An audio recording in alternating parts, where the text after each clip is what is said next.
today. My name's Tom from Data Protection World Forum, and today we'll be discussing the glass house, anonymity and data exposure in an AI world. I'm delighted to introduce our presenters for this session. We have Christopher Schroeder, who is founder and CEO of Grey Market Labs. Christopher started toying around with computers in the late 80s, which fueled 2 degrees in computer science and a career-driving market and technology strategy for leading commercial and federal customers. While working on the front line of cyber counterintelligence and open source information exploitation, he realized that there needed to be a fundamental change in how people and organizations interact and live online. He founded Grey Market Labs to empower this change. Joining Christopher, we have Nicholas Donofrio, who is IBM Fellow Emeritus at the IBM EVP Innovation. Nicholas began his career in 1964 at IBM, where he remained for 44 years in increasingly responsible roles, including those of Division President for Advanced Workshops, General Manager of the Large-Scale Computing Division, and Executive Vice President of Innovation and Technology. A member of several global technical societies, the recipient of several awards and honors, he's also been awarded 10 honorary degrees from colleges and universities in the USA as well as Europe. Donofrio currently serves on the board of several small, medium, and large public, private, for-profit, and not-for-profit enterprises, and he's also an executive in residence at Columbia University School of Professional Services, and remains sharply focused on advancing education, employment, and career opportunities for underrepresented minorities and women, especially in the STEM disciplines. With that, I'd like to hand over to Christopher to start the discussion. Great, Tom. Thank you very much, and I appreciate it. I appreciate everybody being on the line today. And Nick, thank you for joining us today. I'm looking forward to this discussion, and appreciate the introductions to us. The reason I founded Grey Market Labs was given in my bio, but coming from the background where we were helping the federal government, the U.S. government, protect online interactions, working and researching, gathering data from online sources, and protecting them from being targeted or compromised. We saw the tremendous risks that were out there in doing that work, and that the commercial world and the products that were available out there just really didn't meet the need. And we knew that it wasn't just a problem for the federal government. This was a problem for across the board for commercial organizations. And part of this briefing and this discussion, this webinar, will get into that and get into some of those case studies and some of those challenges. And hopefully it underlines why we founded this as a public benefit corporation with that mission to protect life online. There's so much that we need to do to advance what we're doing online, really changing how we interact, how we do our work online. And so we'll break this up into 2 parts today. The first part, section 1 and 2 here, we'll talk about the challenges. I will give you some background and go into that. And then the second part, sections 3 and 4, we'll go into the promise of AI. There's so much, and the promise of the internet and what open information sharing can really provide. But how can you do that in a protected way and really change what we're doing to really just do away with many of the threats that exist? And then we'll obviously open this up for your questions at the end, and really look forward to that discussion. So if we can go to the next slide, I'll just jump right into it. So the glass house, and what is that concept?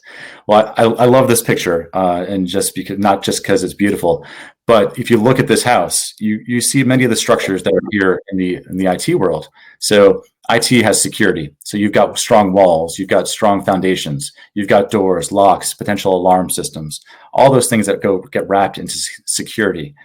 But on the flip side of that coin, you've got data privacy. And if you're looking at a glass house, this house is fairly open. You can see everything within each of those rooms. You can see if there were people there, you could see what they're eating at their meals. You could see the work being done. You could see the kids' homework. You could see everything going on in that house. And that's really the way the internet really is right now. While you may have security and you may have protections on your organization and your infrastructure, the interactions that you're having online are completely discoverable and are fairly transparent to the world. So you just go to the next slide, Tom. So sorry, there was one slide in between there, but so if you go just back one, please. So even before you get to this, to working and interacting online, you've got attribution vectors. You've got problems and challenges that exist with the data that's available out there. So whether that is environmental or non-interactive. So what your fonts are installed in your machine, what operating system you're running, to the behavior of the real-time the way your keystrokes are tracked and used to identify you, all the way down to activities and patterns, the dialect you use, the way you type, the content that you're looking for. All that creates this huge rapid profile for you in the world that is exposed, and then exposes you as an individual and then your organization and the activities they're doing. So the threats here before AI, the two case studies I have for you. The first one on the left is around an organization that does counter sex trafficking.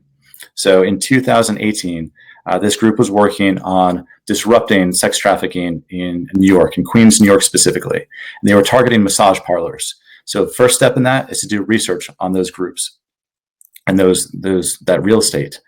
They used VPNs, they used anonymous browsers, they used burner cell phones to go do their research. But towards the middle of that research, the lead investigator got a phone call on her personal cell phone, which she never used for work, asking her if she wanted to lease massage parlor space in Queens, New York. Now, that is a really scary phone call to receive when you've been trying constantly to protect yourself from that type of exposure. On the second side here, the law firm example. In 2015, there were two major international law firms that did, in their groups, did about 19 billion worth of transactions in part of that year. Coming to the end of the year, the United States SEC opened up an investigation into $4 million worth of stock trades that had occurred under those transactions, but had not been registered. So they said, hey, you have an insider threat, you've got a problem. They did their investigation, and what they found is that 3 Chinese nationals had targeted that organization and not hacked in, but had targeted monitored those partners, those associates, and their administrative staff, and found out enough about the work that they were doing to trade on those deals as if they were insiders. So if you look at that as the problem set, even before AI comes into the picture, I mean, we've got a huge problem, because if that compromise happened in 2015 and the other one happened here in 2017 and 2018, well, imagine now as AI comes into the stage. So next slide, please. Hey, Chris, can I interrupt for just 1 second? Is that all right with you? Of course. Yeah, thank you. Tom, thank you, Chris. Thanks for having me along. And Tom, thanks for the generous introduction as well. And for all of you listening and watching. I just want to punctuate a few things you said. And I'm a lot older than Chris. I probably could be Chris's father. This keystroke thing, I mean, it kind of rings a bell with me, because one of the things you need to understand, especially in the technology-driven world that we live in, is that oftentimes everything old is new again. Again, I was with IBM for 44 years. We used to capture keystrokes. We used to capture keystrokes on literally typewriters. IBM prided itself on its keyboard.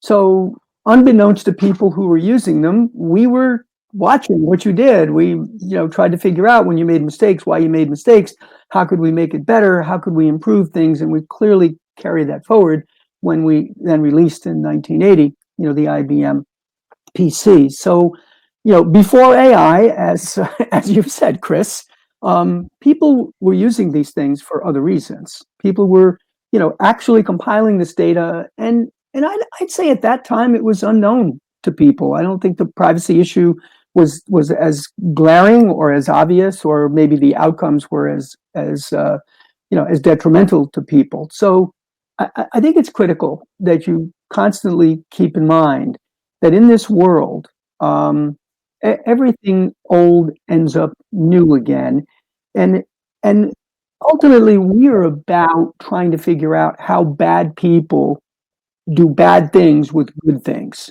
That's what the game is all about. And we know they're going to be bad people.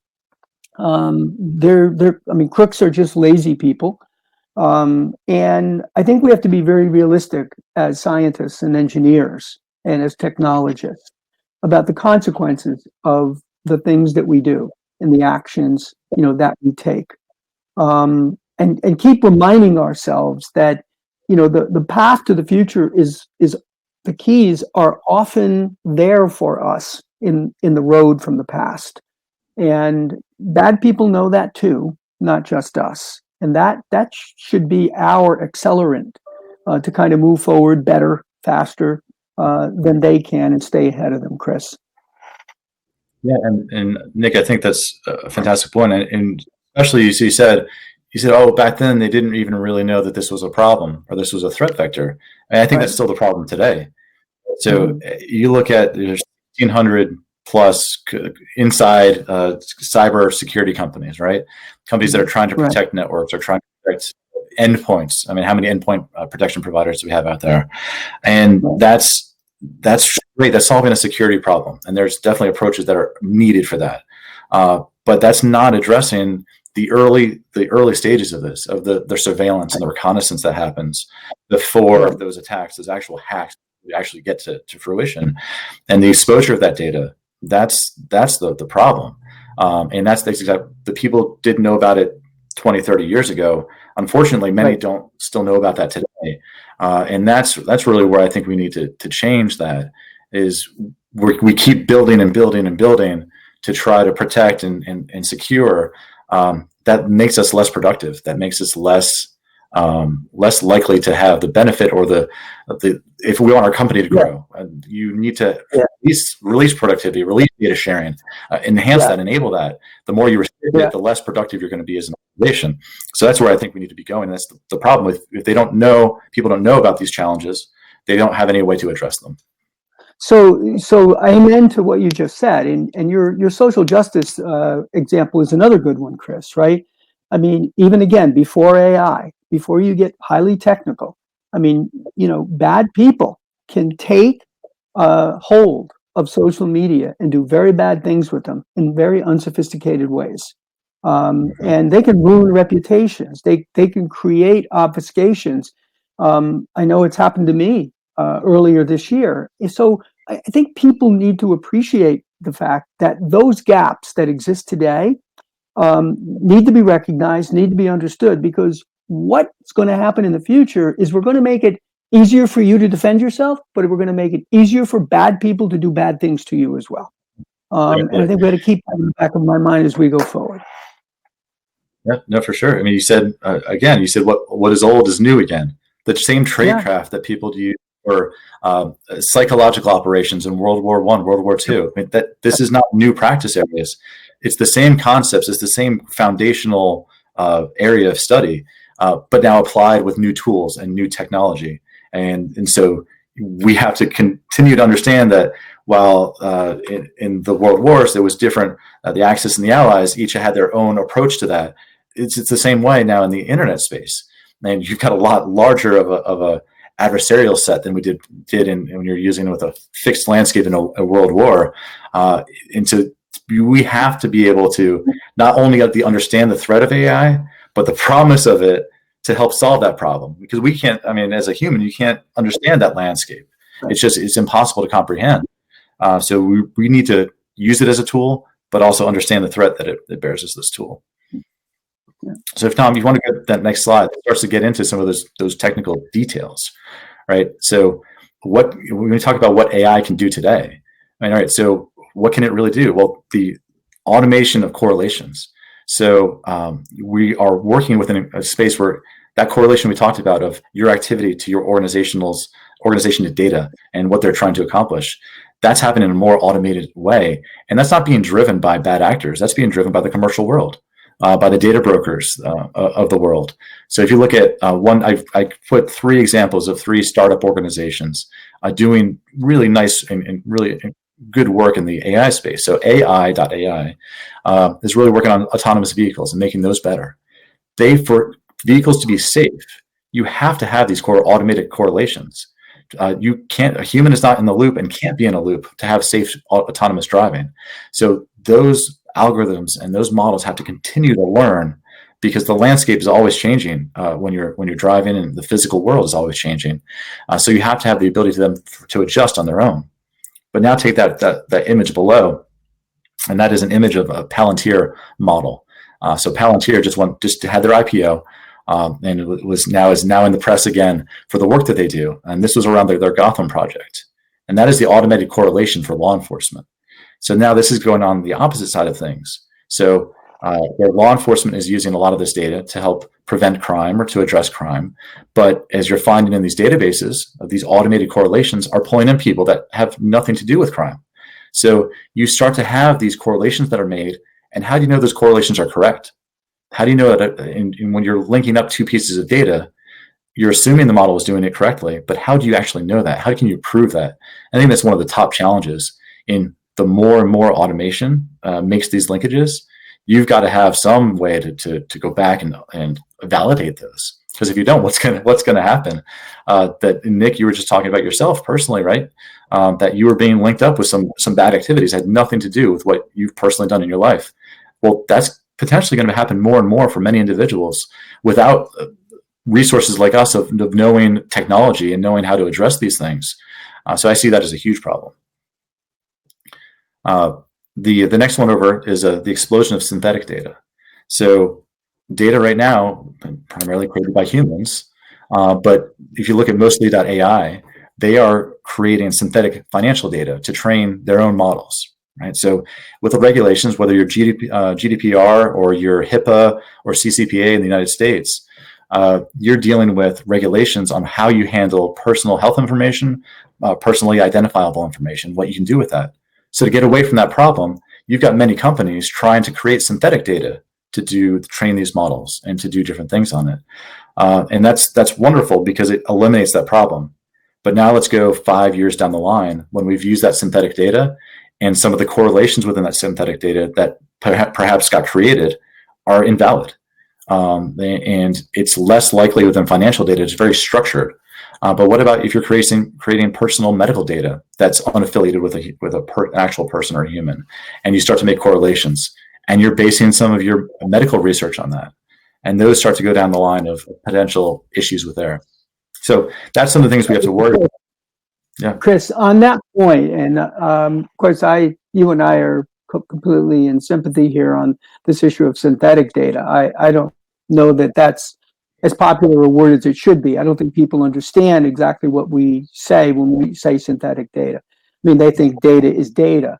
And to your first point with AI, I mean, that's what everybody is running for. They're running for the data to validate their AI model, to actually be able to prove their case.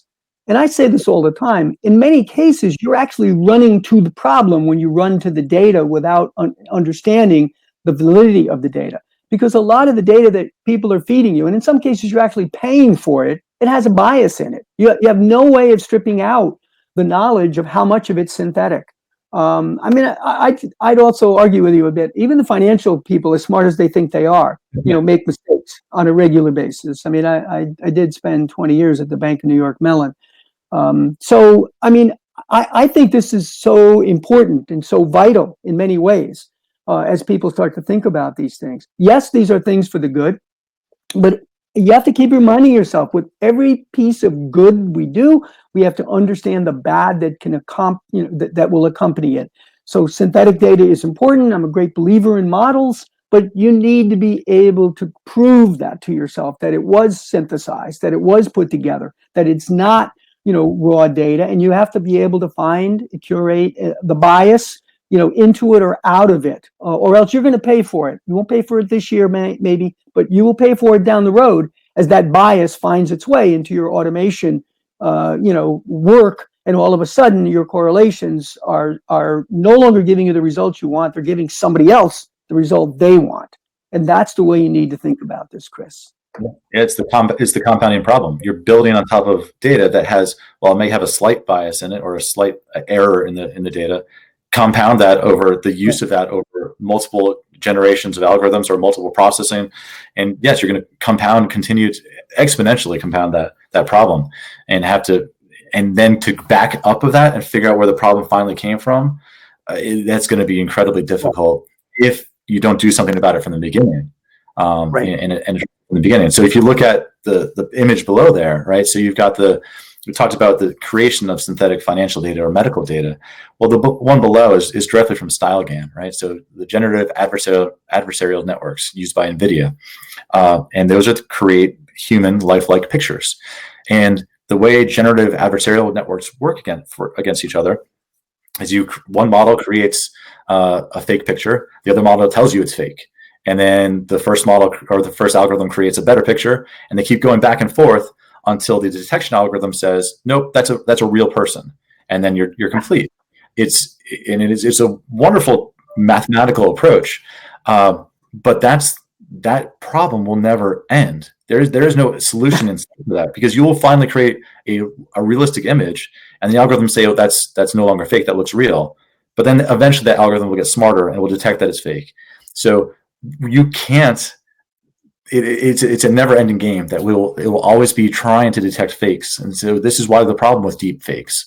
While not everybody in the world currently has the ability to create full motion video that's faked, we're not far from that ability of what movie studios are able to create being more and more generally available. So exactly the way you said, this is fantastic for the creation of images, or the creation of information, or the creation for entertainment industry, but can also be used for bias and for creating false information or a false narrative.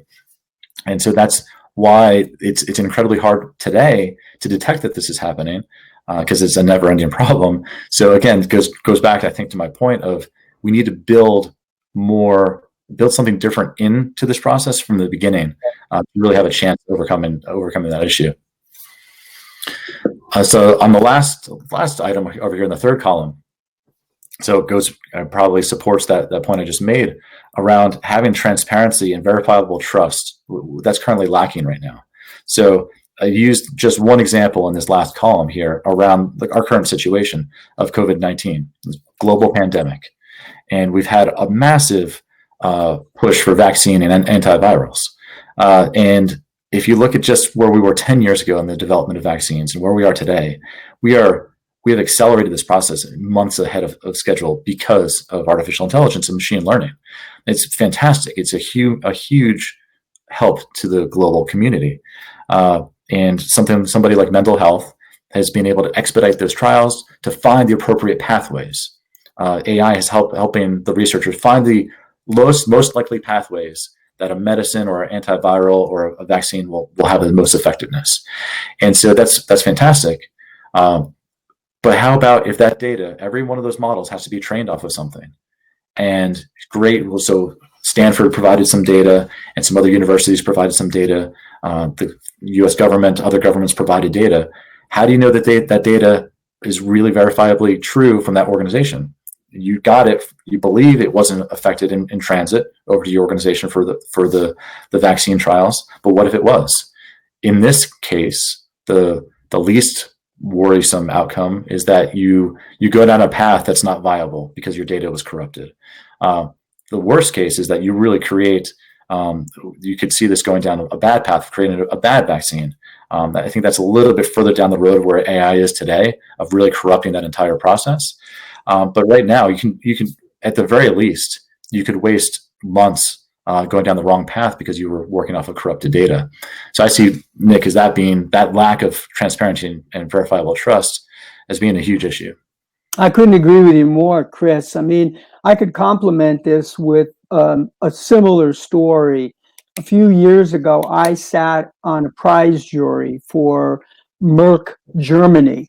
Merck is in two parts. I guess I didn't realize that, but it is. There's a German Merck, and they have this thing called the Future Insight Prize. And believe it or not, Chris, it was all about building a model that would predict the next pandemic, and using the model, they would then set up all the protocols to be able to get to a vaccine faster. It was a rich jury. I mean, I'm not exactly sure why they wanted me on it, but there must have been 20 of us, and most of them were medical doctors.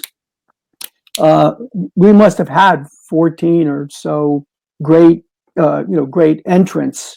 To Merck Germany's credit, they gave the prize to actually two organizations, both here in the United States, one at Vanderbilt and one at Harvard.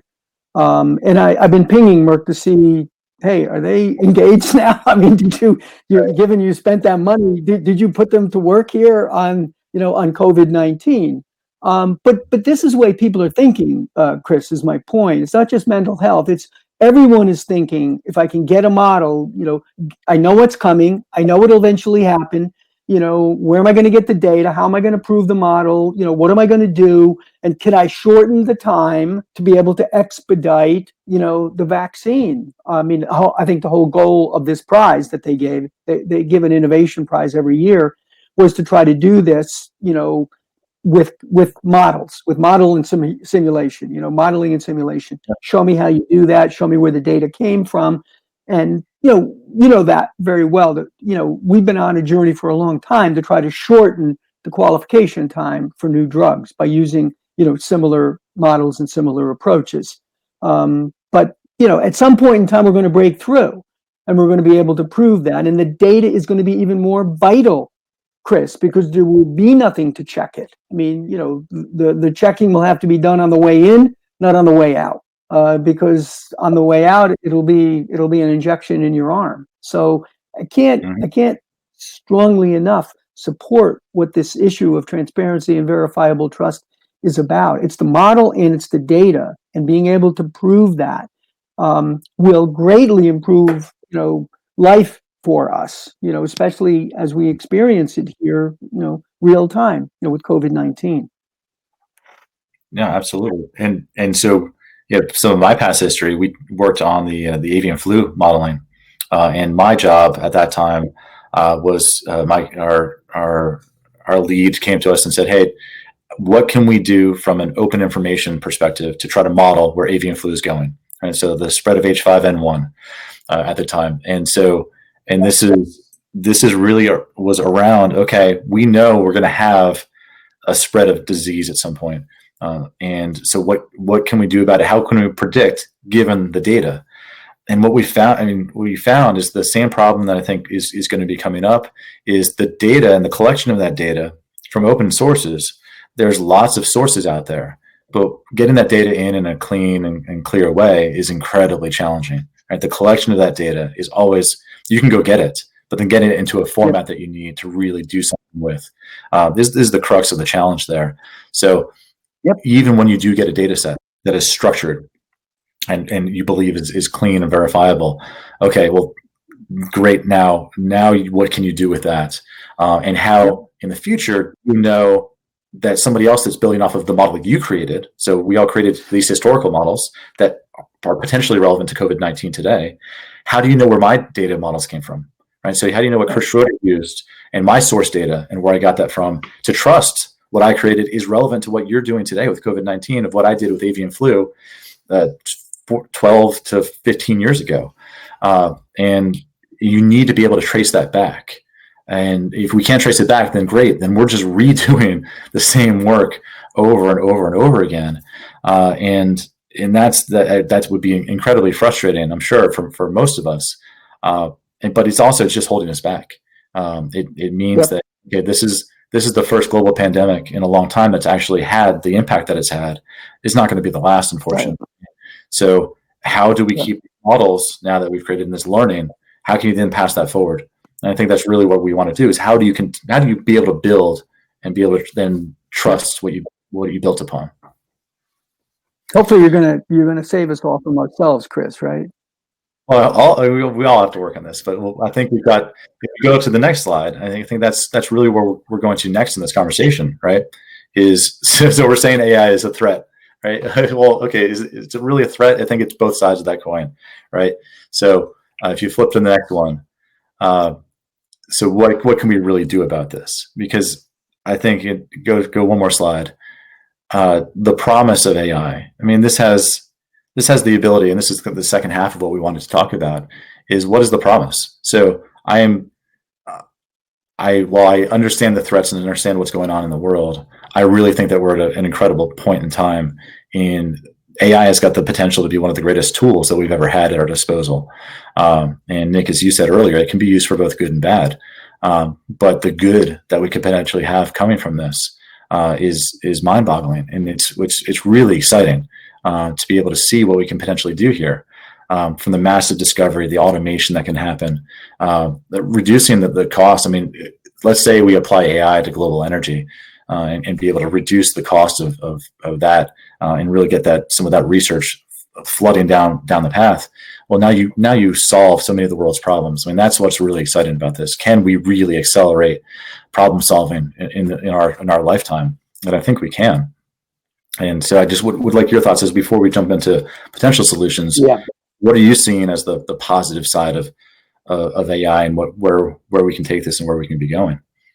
So look, I'm as enthusiastic as you are about AI, Chris, but I have a slightly, I mean, I'm older than you, so I have a different perspective. I mean, I remember giving my first AI lecture when, Michael Jackson was still alive, and the moonwalk was a big deal. And I was giving it to a bunch of high school students, and I actually had to do the moonwalk to kind of gain any relevance to this high school crowd that I was going to speak to. And I actually did it pretty well. So, but then, so that's what, that must have been 25 years ago, Chris, or so. If you go back, that maybe even later. It was a scary thing. It was like, oh my God, we're gonna build things that can replace the way we think. Well, we've come a long way. We know it doesn't replace us. It needs to complement us. And I'm going to say this, and there's going to be a lot of people who get upset with me. I mean, we're very sloppy with AI right now, Chris, just to be blunt with you. Very sloppy. I mean, we do the obvious. We take mounds of data, we write algorithms, we burn lots of computer resource, and we influence you in some way, shape, or manner by doing that. We actually don't necessarily stop to think about what we're doing. I mean, why do people learn? How do people learn? We should be complementing their thought process. We should be using AI to actually help them make better decisions, because in the end, it's going to be their decision that matters. I doubt in my lifetime, maybe in yours, that we're going to turn anything over to AI to make the ultimate decision. I mean, and look, I was around, Chris, when IBM launched the Watson project. I mean, I was still at IBM, giving them their first, millions of dollars to do this silly thing that they said was so important, namely to play Jeopardy. I mean, put that in a business case, Chris, and take that to and see how well that works for you when you ask them for millions of bucks. To do what? Well, we're going to play Jeopardy. And what? We're going to do what? And yeah, well, let me tell you, that's going to open up a market. And it did. I mean, that game playing machine called Watson created a market. I mean, you could argue it was always there, but it brought everything heavy, into focus. Well, it was the story. It was the story that sold, that rationalized it to what could be done with that type of technology. Yeah. It put it right in your face, Chris. Mm-hmm. When it's in your face, you can't deny it, right? I mean, I was at IBM long enough. We did the same thing playing chess with Kasparov, with Deep Blue. We weren't out to play. I mean, he got very upset with us because we never had a rematch. I mean, we took the machine apart. I think we gave it to the Smithsonian. That's not the point. Our point wasn't to beat Kasparov, to play chess. Our point was to show you how far things have advanced. Our point in winning, playing Jeopardy and winning, was not to show you that we could do that. And they got upset because they never had a rematch either, by the way. No, that's not what this is all about. This is all about to show you the power of technology. This is what can be done. This is what it's good for. And if you remember that Watson program, it actually showed you what Watson was thinking. It actually showed you the probabilities, that Watson had actually calculated, and they picked a number. I forget what it was. When it's over 60% or if it's over 2/3, that's the answer. So Watson always had an answer because they told Watson when that threshold was reached, that becomes the answer. So they were very close to trying to figure out how people think and why people think. I think other companies are doing even better now, Chris, doing that research, trying to understand, how do we complement you? What are you doing? Why you see this data, you think this way, you see this data, you think that way. That's going to bring even more benefit than anything we can think of right now. Well, I think I'm with you on all of these things, but I mean, the power of learning, helping people understand how they learn, why they don't learn, and making that, the real focus for AI is so powerful in my mind. It's almost like an obsession, with me. Can we actually get it there? Can we actually get it to complement you, work right by you, work side by side with Chris? And, it's not just Chris, it's Chris cubed, because this thing clarifies your thought process for you a heck of a lot faster. Does that make sense to you? Well, it does, but and I was on the other side of it with Watson. So you were the one pushing it out to the world. I was the one on the side that had to catch that. So when I was working with the U.S. intelligence community, one of the programs had to go implement Watson, right? Because it had tremendous promise, and it still does have, the approach still has tremendous promise. The thing that became incredibly clear as soon as we went to implementation, right, to try to say, okay, well, what can Watson tell us about this massive flood of information that we're getting, and what's relevant to national security and topics? And so it's a great problem to try to get some AI to solve. But as soon as you go to implementation, and IBM came along with it with their massive amount of services that had to come along with Watson. Watson can't stand alone. AI can't stand alone. It is just a tool. And with the large number of people we had to bring in from IBM and other smart organizations to go make Watson real and viable, that just putting down that manpower grid in front of anybody and said, great, we had this great AI tool and it came along with this boatload of people. That's where you really understand that this is a tool. It is not a autonomous thing standalone. That's right. And that really kind of for me. I'm not saying anything more about this, Chris. I could get in trouble. So. Thanks for creating a problem that we had to catch. But one of the other things that you said was around kind of sloppy with computer science and computers. We've taken the science sometimes out of computer science. So there's a rigor, there's a discipline that comes with the scientific pursuits. And I'm as bad as the next person when it comes to coding and I need to get something done. Let's just quickly script it out and move on, or hey, I'll fix that later. The amount of technical debt that we have created in the world because of this is a problem, just because of that approach. And now let's take that to AI, doubling down on what we said before. If we don't have that rigor in what we're creating now, and not even rigor, but that scientific approach to it, you're going to have a problem as we continue to build on top of these things, and really understanding that from AI. So Chris, again, given my age, I was at the beginning of most of the, integrated circuit phase of the information technology era. I worried a lot about this, Chris, because I saw, computer programs automating, the hard work of circuit design and chip design. And I kept saying to myself, does anybody know what they're doing anymore? I mean, who besides, me back then when I was building, the first 512-bit chip or the first 1,000-bit chip, where I knew every nook and cranny. Does anybody know that anymore? And does anybody care that no one knows it anymore? So, that we shouldn't use AI as that. That should not replace us. It should complement us. AI is not going to remove you and me from the loop. We have to stay present, Chris. It has to be a tool to make us better and allow us to go deeper and remember all the basics about what's going on.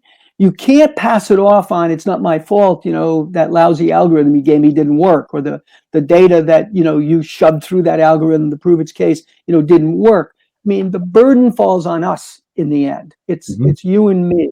And we have to appreciate what that promise of AI is, and we're going to have to own it. And we're going to have to own the adverse consequences of it, right along with the successes that come along with it. And thinking more about the adverse consequences, only humans can do that. I don't expect AI to do that anytime soon. Right. To tell me that if you're not careful, I can turn around and kill you. I don't think it's going to do that anytime soon. Now, maybe there's other people in this conversation that want to argue that. I don't know. But, I do think we have to worry about, don't let this allow us to get sloppier. Maybe we should use this to let us get tougher, to let us get tighter, let us get close to reasoning, let us get closer to logic, let us get closer to understanding what's going on. And you have to your point, I mean, you can't just create a market. You've got to create a market, and then you have to deliver value in that market, Chris. Right. And you have to be able to capture the market. Creating markets, as hard as it is, the only thing that's worse than that is to have created a market and not captured the value that you created. Mm-hmm. No, for sure. So that makes sense. So on that, let's go talk. So we've talked. We do it back into the threats and problems. Let's go to the next slide and deal with. Okay, so what can we really do about it, right? So this is while this is not a linear roadmap, right? You don't have to go step 1 through 4. These are 4 topic areas that I thought were relevant to realizing the benefits of AI, changing some of those threats, because the threats that we talked about earlier is, well, okay, I can't share data because that data if I give it to somebody else, how can they trust that it came from me? How can I trust that it's not compromised? How do I maintain control of data? And then how do we trust in a few years or a few months where that data came from or what models were used? So let's talk about that in some roadmap per se to how you can approach this. So the first part is the accountability and transparency. So given an environment for that you want to do some of these operations underneath, you need to have that audit and reporting. You have many organizations with legal and regulatory compliance, and so those laws are in place for valid reasons and good reasons. If we try with the AI to help to continue to keep that audit trail going and use that for its true benefit of automating the human part of that process, automating the manual, the repeatable part of that process of capturing those audit records and understanding those audit records, you can automatically have this accountability to what people are doing within a given environment, to understand what they use to create their AI models, what they used to create these new algorithms, and have that built-in transparency to what people are doing. So if there's a bad actor, there is some audit trail on one side of it. And to support that, though, you got to go to what I believe is this next step, and it's the built-in trust. So we've got data around the world, and in some areas you have them stored in vaults, and you have them stored encrypted in one area, and then you have them in. If you don't tag this data or embed the trust or embed the controls with the data itself, then you have a problem. So embedding it with something like trusted data format. So as one of the current modernized formats for data encryption, TDF allows you to put in controls and values associated with the data, or tags associated with the data, and who can see what, or what are the categories of what can be seen, and controlled by the data owner, the data creator. So that TDF will then allow you to give somebody a document stored on whatever system that you don't care where it's stored, because you control the protections around it, you control the access to it, and you can then share that document around. You can share that piece of information around, and you know who you've given access to, and you can revoke access at any point. Now, so say you've got that structure with TDF. Now you want to go into data provenance, and this gets back to Nick, what you and I were talking about. Where did the data come from? So if you've got that kind of trusted structure, and you've worked with this in an environment with accountability and transparency, if you've got TDF combined with this environment that provides you that audit trail, now you can really have data provenance. You can really know where this data came from. You can really know what was used to create your models. And if there's errors, which you have to assume there will be errors, you will know where to go back to help to correct those errors. So that leaves me. I think that, by the way, all of this is great lead up. I mean, it's great, Chris. It's exactly what's needed. I think you're always going to have to prove how you got to where you're from. People are going to always start to question. That's how you're going to learn. That's how you're going to improve. So I think you're giving people, a really good roadmap here, to how we thoughtfully take on the challenges of AI. And we ought to be able to go back and question when AI doesn't perform the way it performs, where along the way here did we go wrong? Was it the model or was it the data? And I like everything you're saying, Chris, along these lines. Yeah. Yeah. Yeah, and so I mean, with that, right? So we talked about that first case study that I used in the counter sex trafficking, right? So you need to have a comprehensive solution, right? That's the last one here, because if you look at that example, I went to that organization. They said, well, we had VPNs, we had anonymous browsers, we had our burner cell phones. How did this happen? I said, well, because you piecemealed it together. You didn't have a comprehensive approach to it. You didn't have a comprehensive solution. So again, having an environment, a comprehensive solution, a single environment, or a platform that you're operating with that provides that accountability and transparency, the data that has that built-in trust that travels along with that data, that built-in and that allows that data provenance, that data trail, that's got to be within a comprehensive solution, because you lose in the seams. When you cobble together something, if you're doing it ad hoc for your organization, some organizations, the largest organizations, have the budget to go do that themselves. But otherwise, look for those commercial solutions that provide that comprehensive nature to what you're doing. And so you don't get the loss in the gaps and the loss in the seams of what you put together, because that's really where it happens. And with AI, that's going to happen a lot more, because that little bit of loss is, well, now that'll be taken and correlated automatically with thousands of other pieces or millions of other pieces of data, and you are compromised. That's just going to happen with very little data loss. So, Chris, so that's just kind of what I want. Yeah, I say amen to that, Chris. I mean, let me punctuate what you just said. It really is a system level thinking that you have to apply to this, and so few people understand system level thinking. But here, more than anywhere, it needs to be, because it is in the gaps and it is at the seams that all the bad action occurs. That's where the bad people know that it's time to enter. That's where they'll sit and wait for something to happen in that gap or across that seam that they can end up taking advantage of. And only when you look at this as a system and think of it in the completeness of a system, hardware and software, not just software, but hardware and software as a system, producing an output, producing results. Do you really have the ability to feel comfortable, that you actually understand what's going on and you can certify that, and you can actually, end up putting your faith, into such a system. I'll stop there. Yeah, absolutely. And so we've used up most of our talking time with this, which I appreciate the conversation. I always enjoy it. But Tom, I want to turn it back to you. I know we had a few questions that have popped up as we've been going through, so I wanted to make sure we've reserved some time for that and to get out some answers to the crowd that's been listening in. Perfect. Thank you very much, guys. And first question here from Julia, who says, AI, machine learning, and profiling based on automated decision making. If a company is relying on legitimate interests for processing personal data for fraud prevention, and at the same time you're using AI for profiling, do you need the data subject's consent, or is it not necessary since you're relying on legitimate interest? So you're going back into so you've collected information and that it was given for legitimate purposes. So somebody showed interest in your product, your company, and you want to collect that data. This is going directly into the realm of GDPR and what they're really focused on. So I think it's whatever the terms of service were that you set up with your customer. What did they sign up for? What did they agree to by giving you their information? If you have to be transparent to it, and that goes back to the transparency of the accountability.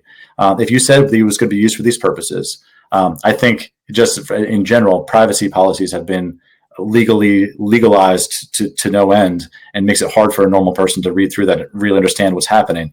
And even when you just use something as simple as LinkedIn, what LinkedIn has the ability to do with your data is tremendous. I still personally use it because the value I get out of it, I have made that conscious decision, and I have read that privacy policy and all many pages of it. But I think you just have to be open and transparent. If you are, and it's clear to your users, I mean, that's what we need to do, and have that transparency to it. So that would be my answer, Nick, unless you had a different thought on it. No, I'm pretty much aligned with you, but I think you poked at something that got me going here on the social media side of this thing.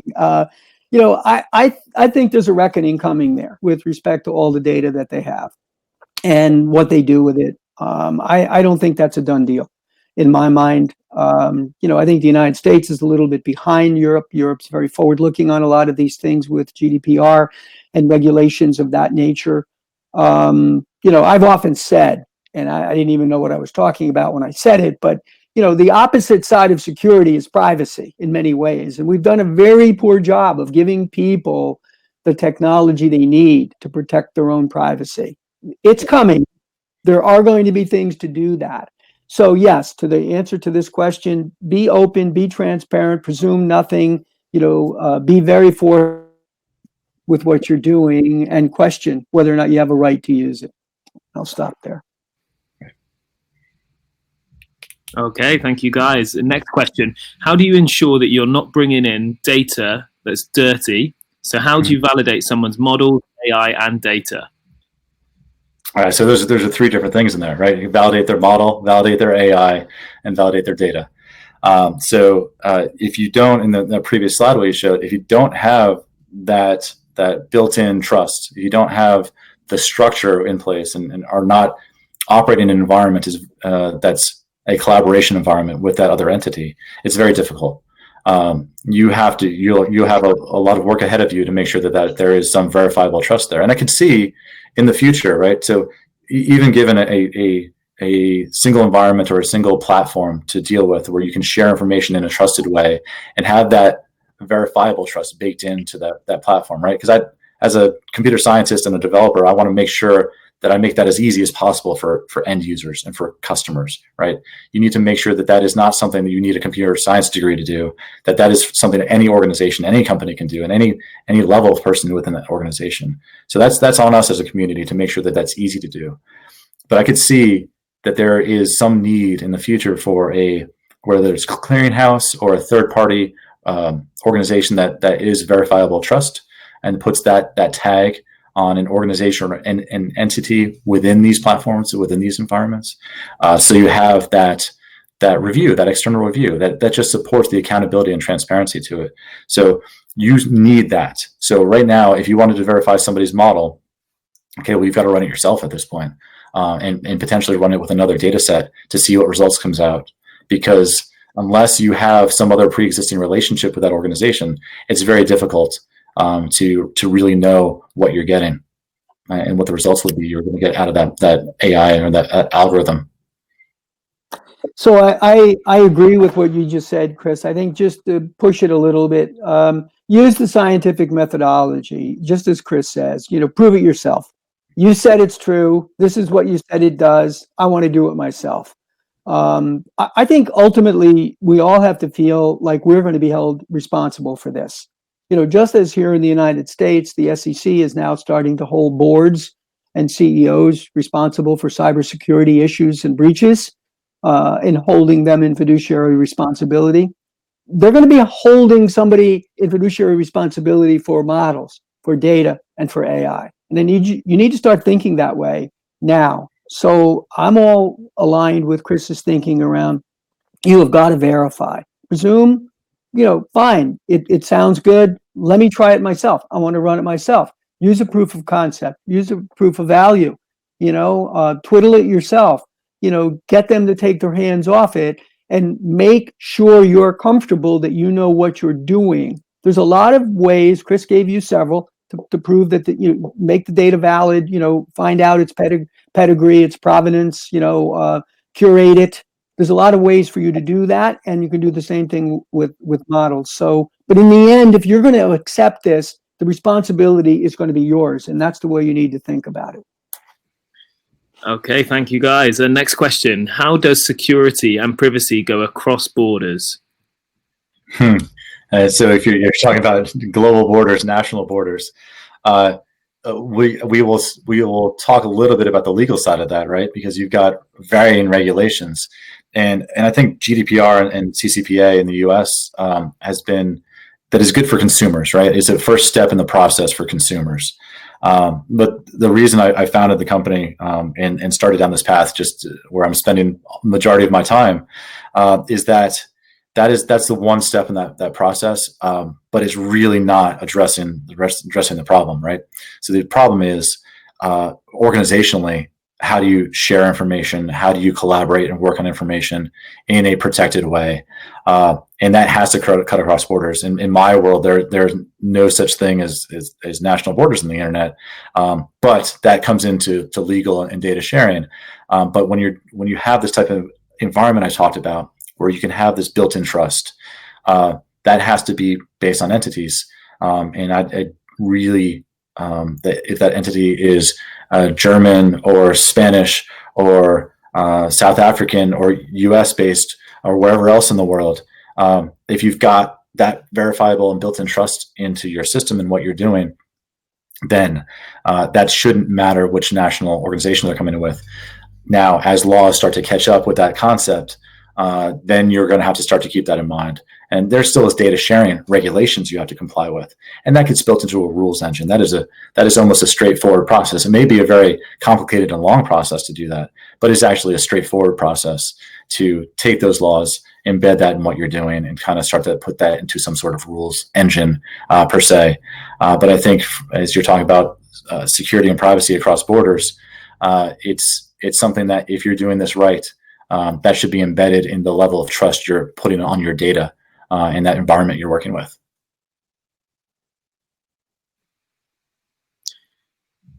Okay, we might have lost Nick for a moment there, but I'll just move on to another question here. How do we make people actually use security tools, moving beyond software's factory default settings? Well, it's too bad that Nick is on for this one. This is one of his hot button topics. The factory default settings, as we've seen, especially with VPNs, in VPNs that have been deployed around the world, I believe the number was somewhere over 70% of them have never been changed from their factory default settings. So you take the admin login and password, and you can go in and get access to that VPN node wherever it might be, whatever organization is using it. That's clearly a problem. So how do we make people use the security tools? Well, one, let's separate out the two problems. You want the people to be able to, you want the security officer, your CISO, your chief information security officer.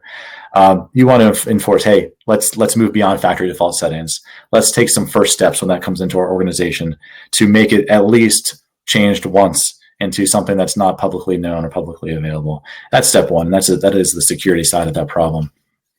And so, but the other side is the user experience in using some of these tools. So we've talked a lot about the tradecraft, right, of how somebody is detected online or is compromised, or how somebody can share information, and you might have to do that manual search back to understand which model and what data was used to create that model. So a lot of that is manual.